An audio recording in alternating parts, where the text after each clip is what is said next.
Hello mga kababayan. Nais kong ipabatid sa ating lahat na tayo'y mga ordinaryong mga bumuboto at lalo na kaming mga mahihirap na naway taos puso na sulit na ating suporta para kay mahal nating Pangulong Bongbong Marcos dahil sa dami ngayon na naghain ng impeachment. Pag sila mananalo ang masasamang loob, nag-iisa lang ang ating Pangulong Bongbong Marcos.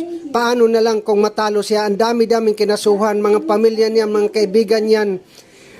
Kung magkaisa sila, napabagsakin si Bongbong Marcos, baka anong mangyari sa Pilipinas. Lahat naman tayo, Pilipino, nagmamahal sa Pilipinas. Kaya ang ating nais yung ikakabuti sa Pilipinas at peaceful na gumaganda ang ating ekonomiya ng Pilipinas. Ikakaganda sa lahat ng mga Pilipino sa buong bansa. Salamat at sana'y talagang concentrate tayo na tulungan natin, suportahan natin ang ating mahal na Pangulo dahil siya ay nag-iisa. Ang daming kalaban niya.